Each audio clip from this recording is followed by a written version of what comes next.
QUINTONIL, I believe that's how it's pronounced, is currently ranked number 11 for the top 50 restaurants in the whole world.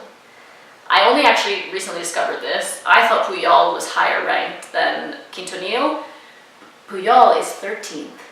So a couple of months ago, Luke and I decided that we really wanted to check out some of these restaurants. Everyone's been telling us about how amazing they are, and we love food. So after having tried a few other fine dining restaurants around the city, I wanted to compare these, which are supposed to be the best in the city, some of the best in the world, to some of my favorites like Sud 777, love Edgar Nunez, love his food. He also has a place in Polanco called Comedor Jacinta, also delicious, great lunch spot. We've tried La Rea, which is a beautiful restaurant, Pewa. Yeah, I mean, not a huge experience, but these restaurants are expensive and we save them for special occasions. So QUINTONIL, we went on to their booking thing, which is not on OpenTable, you have to like book through their website, and the reservations only open up 2 months in advance, no further in advance. So I literally set like a reminder for myself for 2 months before we wanted to go, because we wanted to book on a Saturday night, which, as you can imagine, is the day that books out first. So I went on the website when my alarm went off, and actually they had a reservation for a Saturday that was much sooner.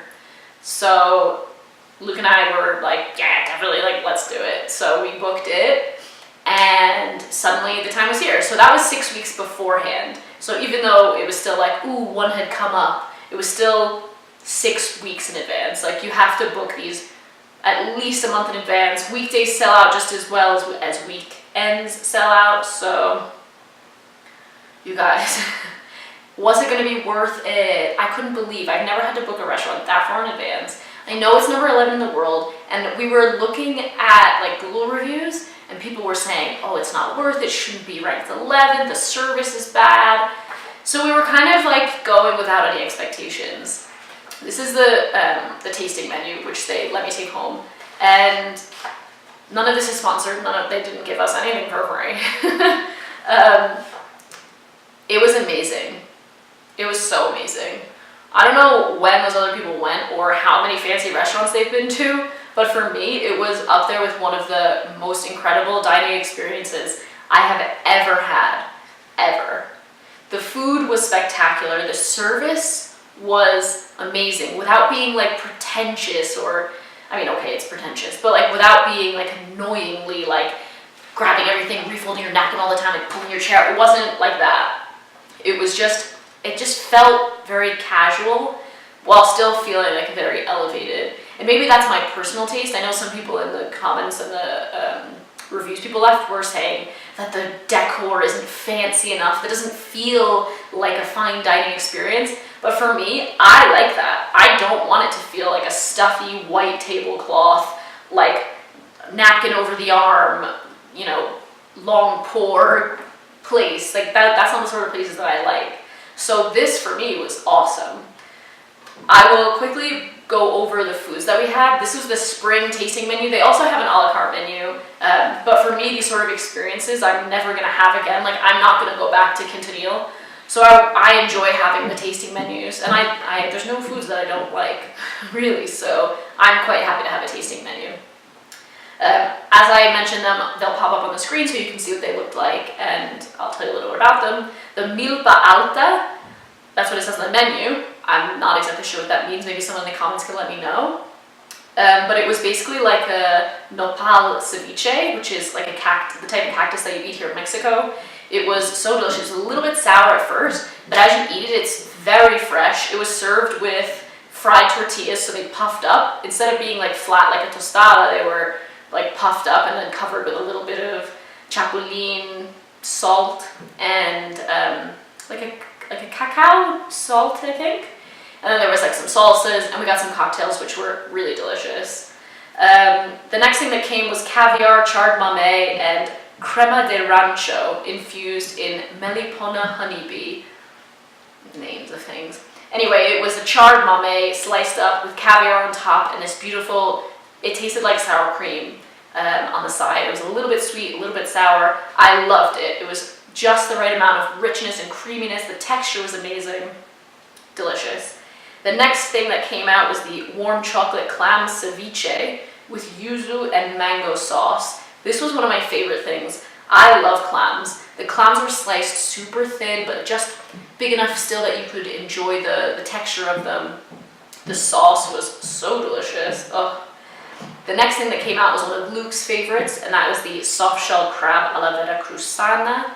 Veracruzana is like a style of sauce that's often with seafood and stuff. That's like olives, tomatoes, and peppers. Someone else can tell me below. But the soft shell crab was so beautifully cooked. It was so tender. It was so good. Ugh. The next dish that came out was the roasted eggplant with black garlic mojo, macadamia nuts, basil, and hoja santa sauce. Hoja santa is like a type of herb. Or is it a leaf? I thought it was a type of herb. Anyway, it's quite pungent. It's very delicious. The roasted eggplant was like quite a big piece of eggplant, and I really liked it because it was firm, but it still had that kind of charred taste on the outside. The sauces were all so good, especially the black garlic. Oh my goodness, just thinking about it again, I'm getting like, my mouth is watering. Next came the sustainable fish from Veracruz, but it was cooked like a barbacoa style, so it had all the flavorings that you have when you have barbacoa meat, which is usually like a lamb or a goat. And it was served with grasshopper adobo with beans. What does it say in Spanish? Chapulín y frijoles. Okay. That was so delicious. The fish was so well cooked. It was so tender. It was quite a meaty fish. I don't know what fish it was. A sustainable one. It was very, very good. The flavoring on it was just amazing. It didn't overpower the fish. It was just the right amount of spice, and oh my god. You guys, you need to go and have this spring tasting menu. The next thing that I never have had before, and probably never will again, and it was unbelievable. It was kind of like an in-between course. It was nixtamalized, which is what you do to corn here to make like tortillas. It's basically when the corn is washed and cooked, perhaps, with limestone. So they did that with the tomatoes, which came from the chinampas, which I've shown you in a video in the past, I'll link below, in a sweet onion reduction, but it tasted like beef. It was unreal. The flavor that they packed into that tomato it shouldn't be allowed. It was so good. It was one of my favorite things because it blew your mind, like the flavor combinations. Like, who's gonna marinate and nixtamalize and then reduce beef drippings with a tomato? Who's gonna do that? It's so good. The main course was a roasted lamb from Chihuahua, ceguetza, with coco paches, parsley puree, and roasted vegetables. You guys, this was the best lamb I have ever had. It was tender, it was on the bone, the outside was crispy, the inside was pink and juicy, and amazing. Amazing. The sauces were good, the little, like, whatever they call this, ceguetza, was salty, and then the lamb, like, wasn't very salty at all. So together they were, I want to have more lamb in my life if that's how it's going to taste. That's all I'll say. It was broken up after that with a cactus sorbet, which was very sour, and I didn't finish, but Luke really loved. It was a palate cleanser. It was fine. I didn't love it. But the dessert, however, it was just amazing. It was sapodilla, which is like a sapote, chico sapote. It's like a small, I don't know what sapote is in English. I've never seen it in the US. It's a fruit in the same family as mamey, and it's very sweet, and the flesh is very fatty and rich. They basically like scooped that out and made a puree, and then froze it and broke it up into like an ice cream, but obviously it was like Pop Rocks or something, with Sapolia fruit pulp, which came from a different type of Sapolia, I think the Sapolia negra, and it was like there was chocolate in it, but there was no chocolate in it. It was crazy, so good. And that's how the meal finished. And we've been talking about it ever since, and it happened like 2 weeks ago. It was truly one of the most exquisite meals I've ever had. I mean, I don't know what 1 through 10 on the top 50 restaurants is like, but if that's 11, like, I understand why people go to these types of restaurants. I personally had an amazing experience. Luke and I loved everything we had, except for that cactus sorbet. I didn't love it. The cocktails were amazing. The staff couldn't be more helpful. Lots of people spoke English. They also spoke Spanish.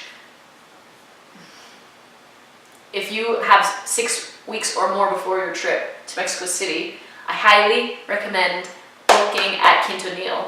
We have a booking at Puyol coming up next month, so I can give a little compare-contrast next month. But if it's better than that, I mean, it's 13th, not 11th, so. But we'll see. Until then, have a great time. Thanks, as always, guys, for watching. Please subscribe to this channel if you haven't already so you can get lots more information about Mexico City and Mexico in general. And give this video a like because you should like Quintonil. It's amazing. Thanks, as always, guys, for watching, and I will see you next time. Bye!